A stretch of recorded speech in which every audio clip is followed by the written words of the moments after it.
Cultura, borrachos, vagos, arte y pantomima son los elementos que se conjuntaron para crear este aquelarre de la historia. ¡Comenzamos!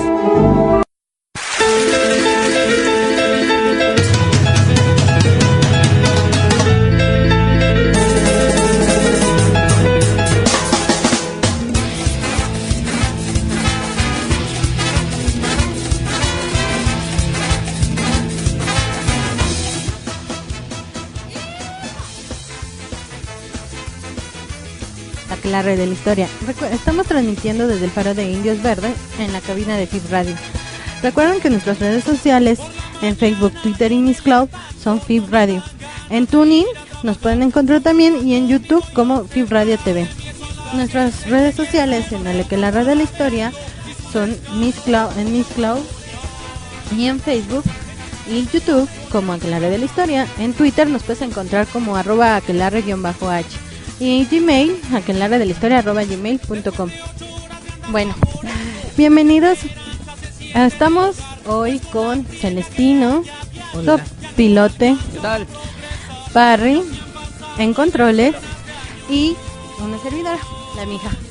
El señor Miau, pues, está haciendo una investigación muy importante y por eso no puedo venir y cosas de esas. Es que desalejaron al del puesto de los canales. Se va a ver a dónde ahora, ¿no? Claro. Y bueno, nuestro tema de hoy va a tratar sobre la Escuela de Artes y Oficios. ¿Pero qué es esto? ¿Es esto que hacen aquí, no? No, esto se llama Fábrica de Artes y Oficios. O sea, aquí los ¿Serio? inventan. ¿Eh? No sabía. Ay, por Dios. Bueno. Ignoren eso, por favor. Pero bueno, se van a preguntar, ay, ¿esto existe? ¿Cuándo existe? Bueno, para empezar nos vamos a ubicar un poquito en el... Bueno, no un poquito, vamos a ubicarnos en el siglo XIX. Vamos a retroceder un poquito de qué onda con los artesanos. Todos pensamos comúnmente que pues los artesanos son esas personas que hacen las cositas así bonitas que se llevan los extranjeros, ¿no? Pero no, chavos. Los bienes, las tierras, no, el petróleo. los souvenirs bonitos, chiquititos, que ahora ya son hasta made in China. Ah, entonces estamos a hablar de los chinos. No. En el programa de Medio Oriente yo creo que lo vamos a dejar todavía muy, muy lejos. Y bueno, pero vamos a hablar de que los artesanos, ¿qué entendíamos por artesanos en el 19? Bueno, pues, no, adelante, Sopilote. Como quieras, es tu fuerte, más que el mío. No, bueno, artesanos, creo que como dices, vamos a hablar sobre estos artesanos del siglo XIX, pero nada que ver con lo que ahorita conocemos, con esto de las artesanías, que es más por lo regular que recurrimos a la memoria. El artesano, que podríamos llamarlo como este sujeto especializado en una técnica, pero que además de estar especializado en esta técnica o que tiene un trabajo, pues estamos hablando que hay una técnica laboral. Técnica laboral. Es una técnica, yo pienso en caricaturas y cosas así. Sí, sería Es que es más entonces ligado no precisamente a la artesanía como el recuerdito, sino más bien ligado a la actividad de los oficios. Exacto. ¿No? Que desde entonces empezaba a haber carpinteros, talabarteros, Sí. zapateros. Desde la colonia. Hablemos de la colonia. Pues por eso, estoy ayudando acá al muchacho. Pero bueno. Bueno, sí, ¿no? Hablábamos de este sujeto especializado en esta técnica manual, laboral, que tenía, y que a partir de aprender todo eso, se habla de una instrucción, que existe una instrucción, años de poder enseñar este tipo de manualidades, labor. No es cualquier cosa de que al día de la mañana quiero ser un artesano, sino que existe una instrucción, una instrucción para llevar poco a poco pasos. Dentro del artesano podemos tener estos tres, ¿cómo decirlo? Rangos, categorías: el del maestro, el oficial y el aprendiz. Pues son jerarquías esto que mencionas. No todos valían lo mismo, ¿no? El maestro obviamente iba a estar a la cabeza, le seguirían los oficiales y en un tercer lugar estarían los aprendices. Y de hecho el aprendiz, cuando llegaba al taller, no tenía un salario, llegaba solo para aprender, y incluso llegaban a tener muy malos tratos por esta simple razón, ¿no? Que no sabían nada y estaban ahí para aprender. Acá como este muchacho Sí, que pero viene de podría- aprendiz en pero los controles, ¿no? una pregunta Claro aparte. que lo tratamos bien. Pero una pregunta, entonces el chiste de esto es que se podía llegar a escalar estas jerarquías, es decir, un aprendiz Por podía volverse supuesto. oficial y de oficial a maestro. Claro, y lo que estás comentando hay que ubicar un poquito a la audiencia, es en el siglo XVIII, ¿no? A finales del XVIII está toda esta Ah, ok. organización que para ese momento se llaman gremios, Ujú. que era como se estaban como se organizaba, ¿no? Era una La forma de sociedad proteger del y trabajo. normar las Exactamente. relaciones, ¿no? Que había. Ujú. Y como dices, era, no sé si es anacrónico decirlo o fuera de tiempo decirlo, monopolizar esta actividad. ¿Es No, correcto? o- es correcto, monopolizaban cada actividad, ¿no? Bueno, pero a ver, Y te estás adelantando. Dices que nos vas a hablar primero de los gremios. ¿Qué eran los gremios? Son Eso. agrupaciones, pues precisamente de trabajadores que tienen una actividad o un oficio en común, ¿no? O sea, estaba el gremio de los carpinteros, el gremio de los zapateros. Pero ¿por qué se reunían estos grupos, pues por así decirlo? ¿Por qué se porque es una conjuntaban? forma de proteger. Sí, pues lo hacen exactamente para proteger y normar las propias relaciones entre los artesanos, y como tú dices, de un mismo oficio. Todos los talabarteros iban a estar en los hiladores, los tejedores, estaban en este grupo y había normas que se tenían que seguir. Y lo más chistoso es que incluso tenían una personalidad jurídica, entonces te podías dedicar a un oficio, pero siempre bajo ciertas bajo condiciones. estas Y normas. siguiendo cierta línea, ¿no? Porque de hecho precisamente era como parte de pues como de la estructura que daba forma a los gremios, que precisamente garantizar que un carpintero supiera hacer su trabajo y que tuviera calidad lo que hace, ¿no? Y en este caso, pues por eso se justificaba la existencia de las jerarquías. O sea, no podías entrar y, bueno, pues Llegar y ser maestro. llegar y ¿no? ¿qué quiero chamba de maestro? No, sino Pues que no, tenías que muchacho, cumplir tienes que aprender. desde el aprendiz, órale, chavo, ¿a barrer? Bueno, no sé si tienes tiempo, los ponen a barrer, ¿no? Si no, Ajá. vete por los pulsos porque no Y hay ya café. después, como un oficial que ya sabía cumplir ciertas normas, y posteriormente como los maestros, ¿no? Que ya era quien tenía, además de los conocimientos para realizar ciertos trabajos, también podía tener pues ciertas mañas para trabajar los materiales y pues sobre todo mucha experiencia, ¿no? Yo ahí haría una pequeña aclaración. Ya como oficial, ya conoces todo el proceso que conlleva. Lo único que cambia es que ya se te empieza a dar un salario, a diferencia del aprendiz. Ya cuando eres oficial, te digo, ya conoces todo el proceso que se lleva a cabo y ya puedes acceder a ser maestro. Ahí lo interesante es que muchos de ellos no tenían el varo para poner su propio taller. Entonces muchos ya podían ser maestros, pero al no poder pagar el examen para ya ser maestro, se quedaban eternamente de oficiales. Entonces ahí también había algo bien chistoso, el que llegaba a haber cierto resentimiento hacia los maestros porque no podían llegar a ser uno de ellos. Sí, ¿no? Y precisamente por esto es que empiezan como de manera clandestina a realizar ese oficio fuera de la protección de los gremios. Claro. Bueno, algo de ya lo vamos comentando, ¿no? La idea de cómo era y la descripción de este artesano. A mí lo que me llama la atención es que el artesano en esta posición estamos viendo que sí es parte de, más que dentro de la población, pues también es parte de la administración del ayuntamiento, del gobierno, de la zona. Es decir, estamos hablando que un artesano estaba colocado por debajo tal vez del intelectual, pero también estaba arriba del que podríamos llamar el trabajador común. Es decir, él tenía esta idea ya especializada, tenía el conocimiento tanto de usar como los medios de producción, los conocimientos técnicos. Entonces habría que distinguir que el artesano era muy distinto, muy diferente a un trabajador común. Es que eran ¿Sí? como calificados, ¿no? Trabajadores ¿O eran iguales? calificados. Tenía Ajá. cierto Cierta, reconocimiento. y sí tenían cierta escala, la escala. Y era el respaldo que precisamente les daba estar ligados a, por ejemplo, al ayuntamiento, ¿no? Al tener ese respaldo del ayuntamiento, pues ya podían, como decir, legalmente está avalada la calidad de mi trabajo. Pero también se tendría que decir que hay distintos tipos de artesanos. No va a ser lo mismo alguien que trabaje el oro, alguien que trabaje claro. ser un hilador. No le da el mismo estatus, ¿no? Eran muchísimos, digamos, los gremios, diferentes ramas. por lo que yo fui encontrando, a inicios del siglo XIX, existían alrededor de cerca de 50 gremios diferentes en la ciudad, nada más dentro de la Ciudad de México englobaban alrededor de 20,000 trabajadores. Entonces, pues eso te habla, digo, pensando en la población que existía para ese tiempo, pues que englobaba un buen parte del sector laboral de la época, ¿no?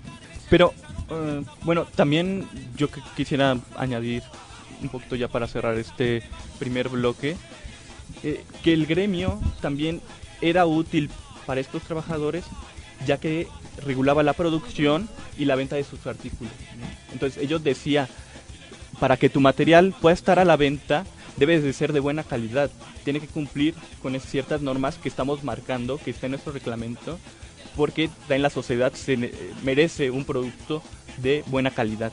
Y además, también lo que hacían era la protección ante competencia desleal y también contra artesanos que no formaban parte del gremio, también los protegían contra eso, ¿no? Que me parece algo bien interesante, que finalmente se va a cambiar cuando, ¿qué será? Como en los años 20 del siglo XIX, se va a acabar eso, ¿no? Bueno, sí, de hecho desde unos años antes, ¿no? Empezaba a haber como este conflicto entre, digamos, los trabajadores que estaban ligados a los gremios, y cuando se empezó a principios del 19, con todas las reformas borbónicas, a tratar de generar un libre comercio. Reformas borbónicas son en el 18, no bueno, en pero principios del muchas a 19. tratar de implantarse aquí, no de inmediato, sino pasa cierto tiempo. Bueno, Pero bueno, continuando. Nos quedamos en lo de los gremios y tocamos al momento que es del declive, ¿no? empezamos un poco, sí, Sobre el a hablar declive. de que, ajá. Eh, Bueno, pues empezamos diciendo que controlaban parte del proceso productivo, ¿no? Sí, dijo eso. Bueno, y lo interesante precisamente aquí es que ya para finales del 18, pues empieza toda esta onda de libre mercado, de querer dejar abrir el mercado, a que vinieran productos extranjeros, y pues ahí es cuando los artesanos van a decir, pues qué onda, ¿no? O ¿De sea, qué se trata? Apóyame. Ajá, ¿Por qué tienes apóyame. cosando Esto es made in China, eso no va a durar nunca. ajá. ¿Qué crees? Pero no es solo la apertura del mercado, también está llegando un nuevo pensamiento, una nueva forma de pensar. Los políticos están diciendo, es que no es posible que las personas no puedan trabajar en lo que quieren porque no pertenecen a un gremio. Eso no ayuda a la economía del país. Entonces tenemos que solucionar esto y dejar que quien quiera ser talabartero lo haga sin necesidad de pertenecer a un gremio. Esto tiene que ver como nacionalizar o romper con el monopolio. Nacionalizar no. No, nacionalizar ok, no, pero Sí romper con el gremio de los artesanos para que a quien se le antoje pueda trabajar de esa manera. Se está dando un quiebre total de lo que se hacía anteriormente. liberar los medios de producción. Sin embargo, los gremios, al ser pues una institución de antiguo régimen, pues lo que dicen es, a ver, por años nosotros hemos tenido el control de la producción, de la venta y del trabajo. Entonces tenemos privilegios, tenemos derechos. ¿Por qué nos lo van a quitar, no? Y entonces empieza un conflicto entre, digamos, la tradición que ellos defienden frente a las innovaciones que empiezan a darse con todas estas reformas y en contra de lo que es el libre comercio, ¿no? Claro, y bueno, y se empieza a generar pues mucha competencia, y está aunado precisamente a las revoluciones, a lo que empieza la guerra de independencia y estos 10 años en los que ya hemos explicado, ¿no? Se empieza el comercio a quebrar y un poco, pues finalizando la industria manufacturera, y no hay una buena industria, ¿no? Se encuentra en malas condiciones y hay una escasa producción. Por lo que, y aparte, pues, una parte de lo que dicen estos liberales, estos nuevos pensamientos, es que había que liberar oficios y los gremios precisamente empiezan a desaparecer, ¿no? Sí. Haciendo que pues se liberen los artesanos, ya no estén en una corporación y ya no haya una institución no una institución, una corporación que los defienda, ¿no? Que los aglutine, sí. Ya lo que dices, los 10 años de guerra van a acabar con el mercado interno, que era donde se repartían todas las mercancías que trabajaban los artesanos. Además, ya con la independencia de España y con la entrada del libre mercado y la creación de industrias, ya también se está buscando otro tipo de hombres. Ya no puede ser ¿Más hombres? Bueno, otro tipo de trabajador, perdón. Otro tipo de trabajador, porque también se está modernizando las fábricas. Todo. Pero en medio de esta modernización algo sucede, como bien se dice, hay un descuido de la producción durante la Guerra de Independencia. Y pues también muchos de los trabajadores que trabajaban en los gremios, hay quienes mueren, hay quienes pues se van a la guerra, no se vuelve a saber de ellos, y mucho del conocimiento que digamos había sido transmitido a través de esas jerarquías y generaciones se fue perdiendo, y cuando se va liberando precisamente el trabajo y ya más gente puede dedicarse a lo que quiere, pues también no falta quien llega y dice, pues yo quiero hacerle a la madera, y hace cualquier cosa, y entonces lo que empieza a ver parte de el, digamos, naciente gobierno del nuevo país es que precisamente para salir un poco también de esa crisis de la crisis económica que se enfrentaba, es que tenía que ofrecerse productos bien hechos y productos de calidad. Y entonces, pues digamos, si ya se está buscando romper con esta vieja institución de los gremios, ¿cuál es la siguiente pues alternativa? Pues de alguna forma institucionalizar también el conocimiento y el trabajo de los oficios. Y en ese caso, pues viene la iniciativa de crear una escuela que aglutine la enseñanza de los oficios, y en este caso pues empiezan las primeras iniciativas de una escuela de artes y oficios. Claro, y que va ligado un poco también con esta idea que es también un poco de la ilustración, de que la educación da progreso, ¿no? Y que, ¿cómo se llama? Y dice, bueno, si en estos 20 años, de 1821 a 1810, perdón, hasta 1830 más o menos, todavía hay guerras, hay revoluciones, siguen habiendo revueltas, pues lo ideal es que el gobierno busque una reconciliación con el trabajador, busque una manera de darles trabajo para que no tengan que quejarse, y entonces pues puedan, pueda haber una industria y pueda generarse nuevos cuadros de trabajadores que van a estar contentos con el gobierno, y entonces va a progresar y se va a encontrar el progreso, ¿no? Sin embargo, no era tan sencillo, ¿no? Porque como decimos, hay una etapa de crisis económica. Así. Hay gente que no sabe, que quiere trabajar, pero que mucha de ella no tiene como las habilidades necesarias para cubrir cierto trabajo. No, te refieres a las habilidades de tanto aprender a leer, que era importante, saber escribir, tener, no sé, por lo que estaba leyendo, era mucho sobre el capital suficiente como para poder costearse esa enseñanza. ¿A eso te refieres o? No, y a lo que yo iba es que precisamente existen este tipo de dificultades, y también pues al no haber como muchas oportunidades laborales, existe la desocupación, los vagos, los que están dedicándose a los vicios, y precisamente parte de esta lógica liberal que está empezando a iniciarse es: todos los ciudadanos tienen que hacer algo de provecho y en servicio de la nación. Y en ese caso pues se necesita acabar con todas esas problemáticas sociales, pues para poder también dar paso al progreso, porque no se da nada más, digamos, somos un país nuevo y todo no viene en el paquete, ¿no? Somos nuevos, tenemos todo bien, no, sino que hay que construir una economía, relaciones económicas para dar estabilidad al país, y sin embargo las condiciones no estaban dadas, y la educación era pues más que una alternativa, era algo muy necesario en ese momento, ¿no? De la reciente nación. Sí, esto que dices es interesante. Desde el 21 y se va a continuar con esta idea de que el trabajo va a servir para dignificar, primero dicen al trabajador, después al obrero, ¿no? Porque también ya estamos viendo este cambio de trabajadores. Pero también hay muchos problemas de carácter político, y lo que están diciendo estos personajes es que si se tienen trabajadores calificados, se va a evitar los estados de exaltación y de protesta. Exactamente, el orden social. Y además están diciendo que si se empieza a trabajar con estos personajes, pues va a garantizar el desarrollo industrial, ¿no? Que es con lo que estaban muy preocupados, porque finalmente ellos estaban con la idea de que solamente el país iba a avanzar a través del libre mercado. Entonces dicen, no es correcto que cerremos nuestras fronteras para que nuestros trabajadores hagan todo, sino al contrario, los tenemos que educar para que estén a la par y también comprar nuevas herramientas, nuevas tecnologías para ir a la par, ¿no? Se tomaba mucho, por ejemplo, el modelo de Estados Unidos, que tras haber obtenido su independencia, pues rápidamente fue como consolidando su producción industrial, y era lo que se quería lograr, ¿no?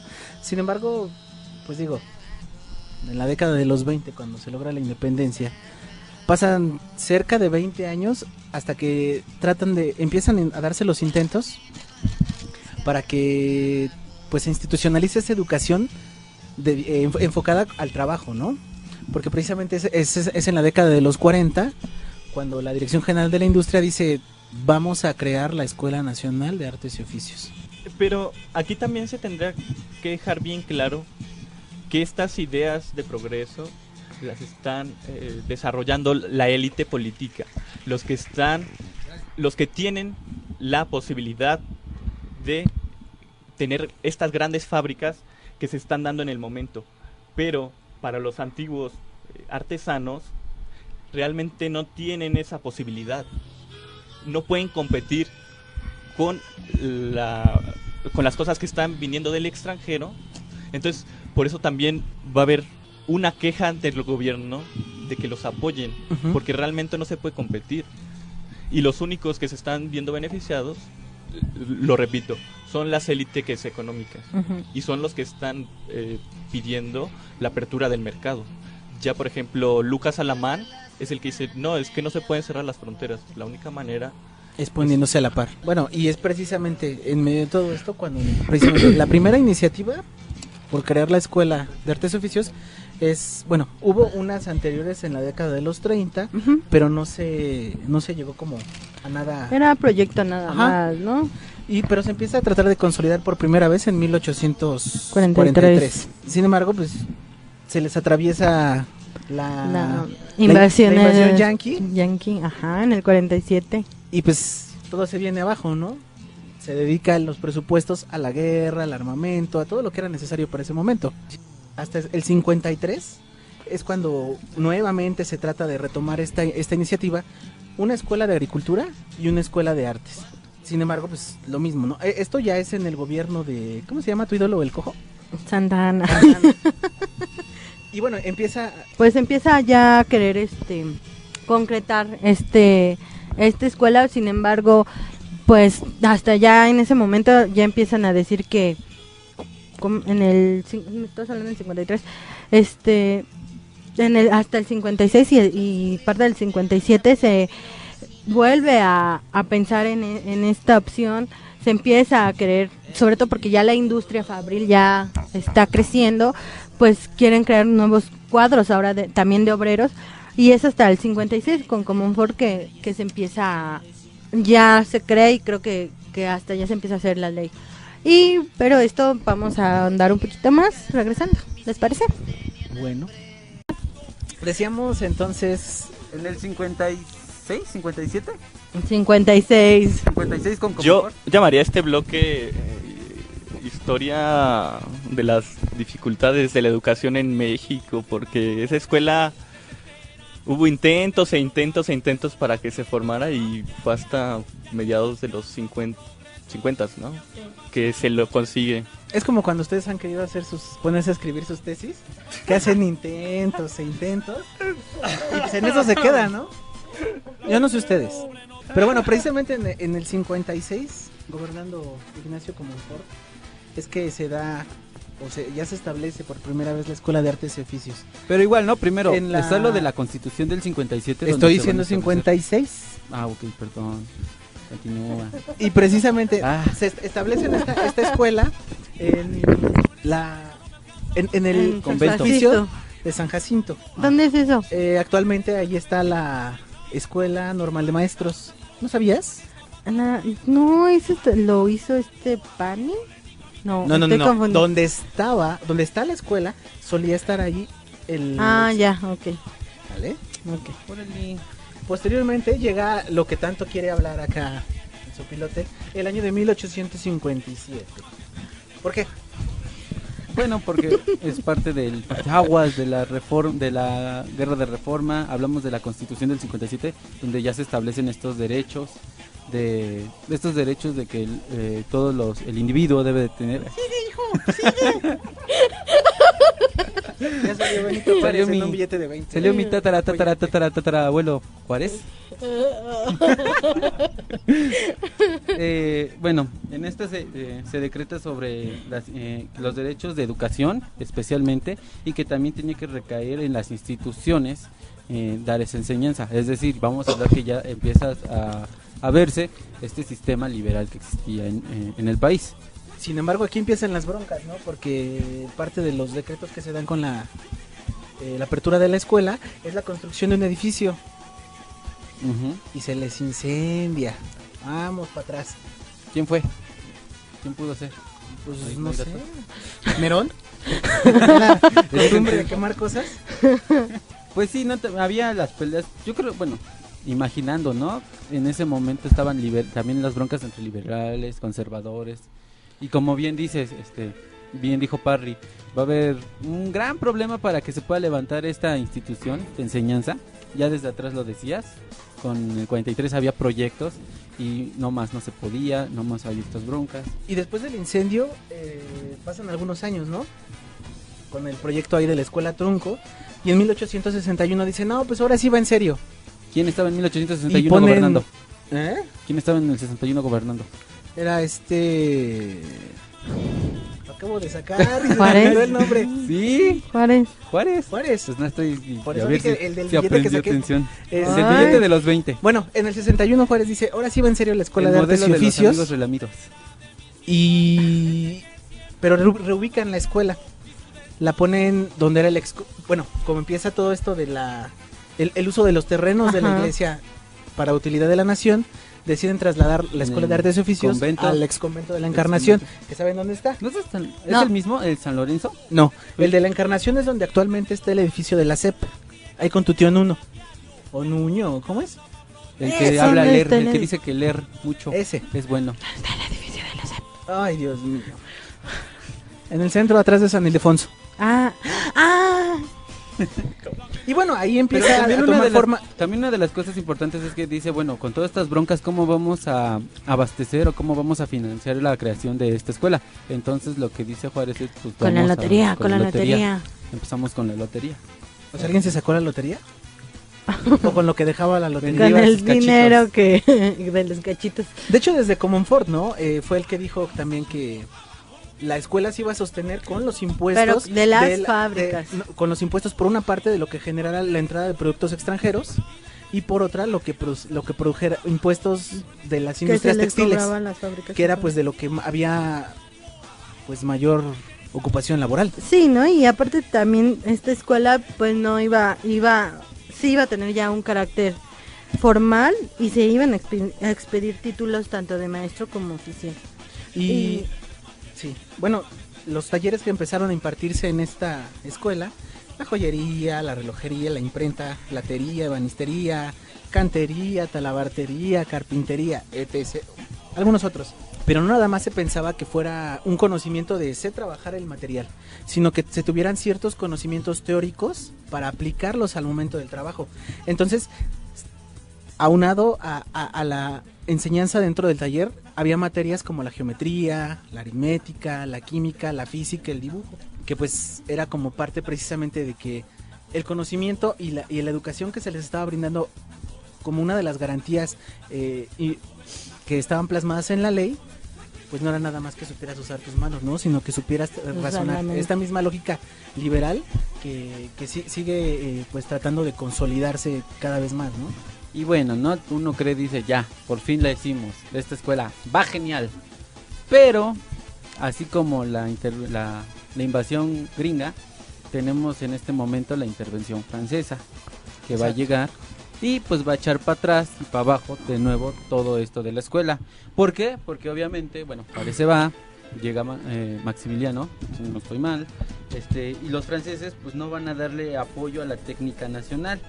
Todo lo contrario, van a traer obra de mano, manufactura de Francia y la van a Pero traer no aquí. es tanto los franceses, Ajá. sino que con el inicio del Segundo Imperio están en el poder los conservadores, y los conservadores mexicanos son los que dicen, nosotros queremos dar esa imagen europea aquí. Entonces vamos a modificar la arquitectura, las calles, las artes. Pero como no hay nadie aquí capacitado, la gente que está capacitada es lo que dices, son los extranjeros. Y vamos a traerlos y vamos a darles a ellos los trabajos y demás. Entonces se agrava nuevamente la desocupación laboral de mucha gente que se dedicaba a ciertos oficios, y también desmejoran las oportunidades para quienes empezaban a aprenderlos, porque el trabajo lo tenían acaparado trabajadores extranjeros. Y ya para este entonces, con estos golpes de los franceses y todo, ya estamos diciendo que ya desapareció por completo los gremios, ¿no? Ya no existen, o ya fue un olvido. Ya. Con todo este golpe se acabaron, los gremios ya no existen. Sí, y al tener, bueno, retomando lo que estaba diciendo hace un momento, al tener la prioridad los trabajadores extranjeros, lo que se decide en el gobierno de Maximiliano es, vamos a cerrar la Escuela de Artes y Oficios, vamos a desalojar ese edificio, y va a ser un cuartel militar. Y así pasan algunos años, ¿no? Hasta que 1800. llega en 1867, vuelve acá el ídolo del sopilote, el de los billetes de 20, y dice, no, pues vamos a seguir con el proyecto de la Escuela de Artes y Oficios. ¿Qué nos habíamos quedado? Sigamos, levantémoslo, ¿no?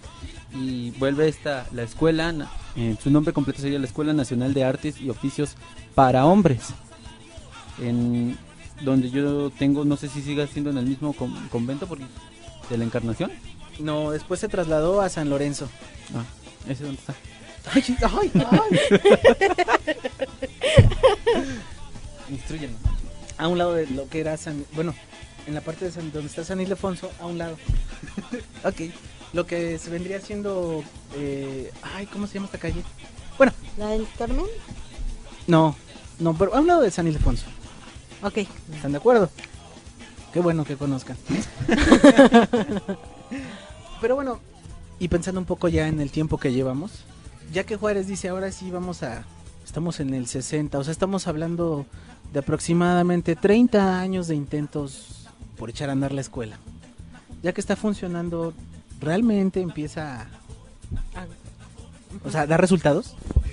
Es chistoso porque en un principio pues se llama a los alumnos para que entren y se acepta a cualquiera, pero no contaban con que la mayoría de la población no leía, no escribía, no sabía las cosas básicas sobre matemáticas.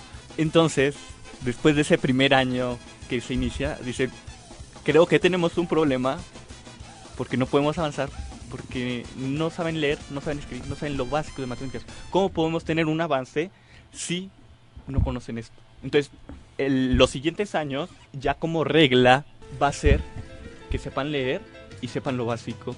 Una educación de primeras letras, ¿no? Sí.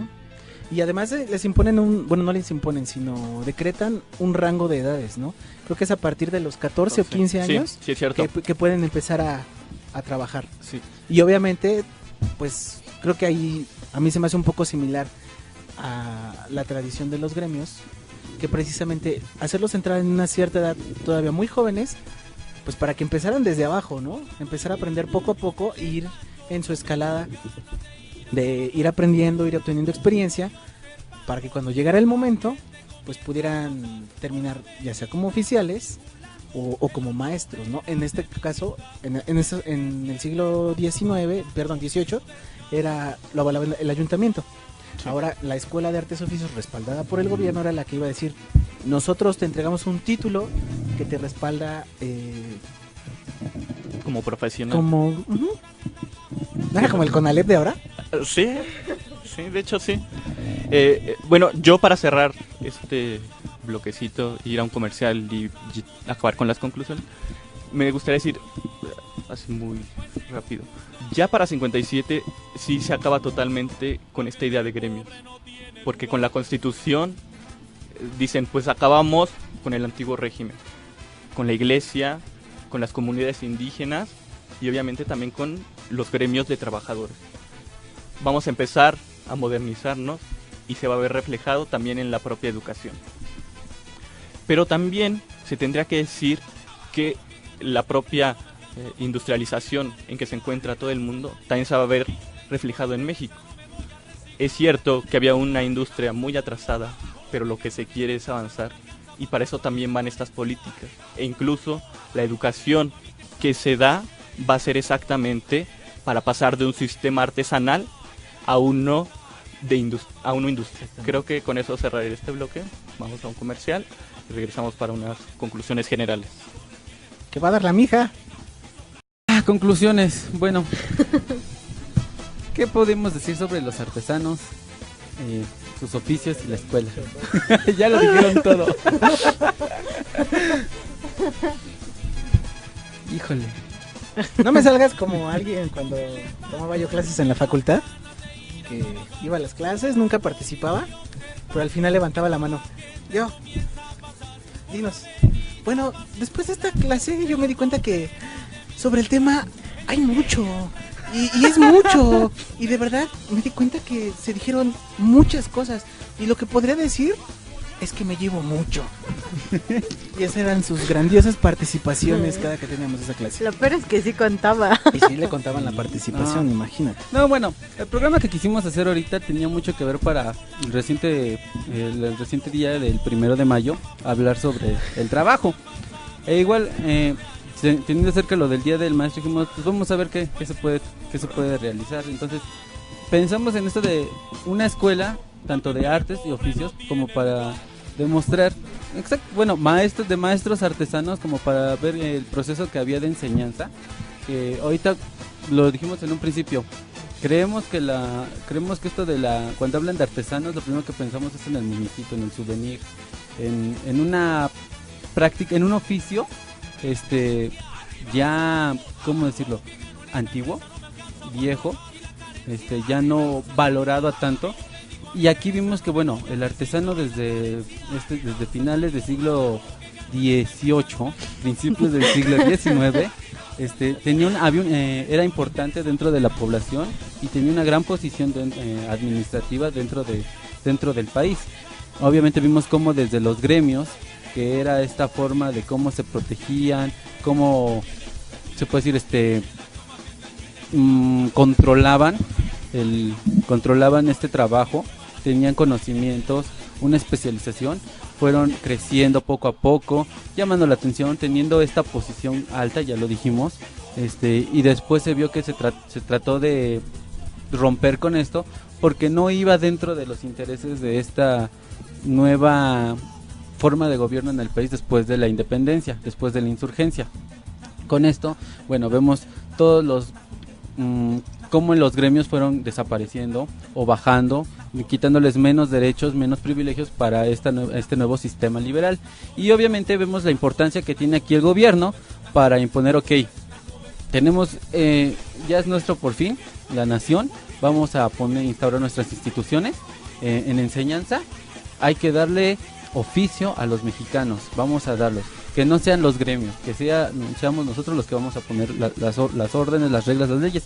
Y así es como vemos que con esta escuela de artes y oficios es que se empiezan a implementar, primero con proyectos. Ya veníamos diciendo, en los años 20, en los años 30 había intereses por querer levantar esta enseñanza y esta educación inspirada en esta ilustración, en la independencia norteamericana, en las ideas que venían del otro lado del charco. Y bueno, vemos la creación de esta escuela de los artes y oficios, que va a tener sus altas, sus bajas, por todos los problemas que hubo. Bajas. Por todos los problemas que hubo, así que en la construcción de esta nación, tenemos la invasión americana, tenemos las guerras de reforma, un problema interno en el país, que son la pelea que se hace entre liberales y conservadores, y bueno, más adelante la intervención francesa, y ya al final poco a poco se va dando, va llegando a después de que no hay nada y que llega antes de tomar al ídolo de Miao, pues bueno, vemos qué sucede, qué está pasando. Y lo curioso es que todo lo que estuvo mencionando, bueno, a mí se me hizo muy curioso, ¿no? Que todas estas zonas o lugares donde estuvieron las escuelas de artes y oficios, ahora mismo siguen todavía manteniéndose como que esa dentro del área de la educación, ¿no? Hablamos de la escuela normal, el edificio de la SEP, etcétera. Entonces, pues eso es lo que entendí. ¿Algo más que quieran decir ustedes, chicos? Pues únicamente que a partir de este proceso, digamos, de la enseñanza, no, o sea, no es nada más la enseñanza de un oficio, sino que se refleja la transición de una forma de pensamiento a otro. En este caso, el declive de los gobiernos de antiguo régimen, y obviamente cómo empieza toda este nuevo proyecto liberal con el nacimiento de la nación, que pues tuvo un planteamiento de por lo menos buscar o tener la intención de educar a la sociedad para hacerla útil a los proyectos del país, ¿no? Y se puede reflejar aquí en la educación al romper con, digamos, ciertas tradiciones de la organización laboral, que para esta nueva forma de gobierno pues representaba como un lastre. Y pues bueno, vamos a institucionalizarla, vamos a reglamentarla, vamos a darle más competitividad, pues para que se ponga conforme a lo que nosotros queremos, ¿no? Que es estar al nivel de los países más prometedores.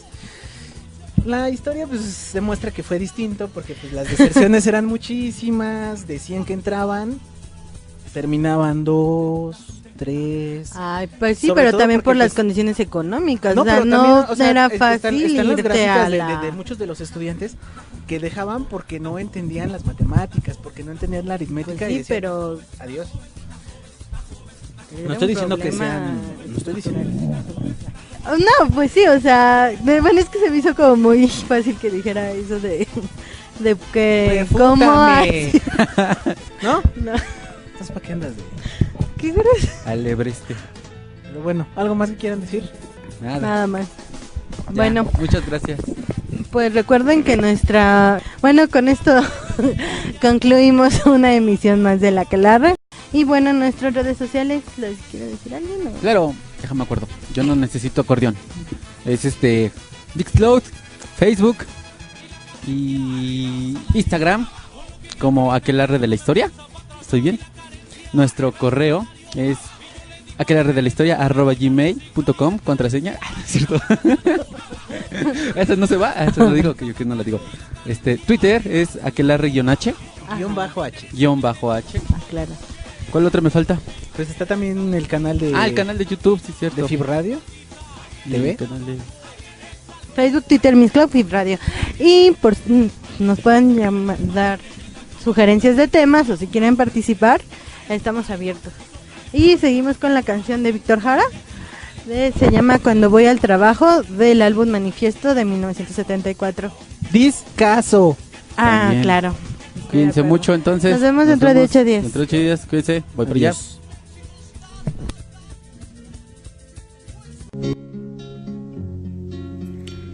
Escucha este y todos nuestros programas por mixcloud.com. El link abajo en la descripción. Cuando voy al trabajo, pienso en ti por las calles del barrio. Pienso en ti cuando miro los rostros tras el vidrio empañado, sin saber quiénes son, dónde van.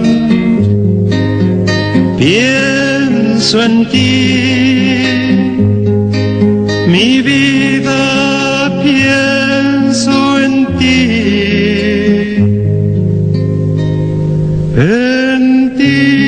compañera de mis días, del porvenir, de las horas amargas y la dicha de poder vivir, laborando el comienzo de una historia sin saber el fin.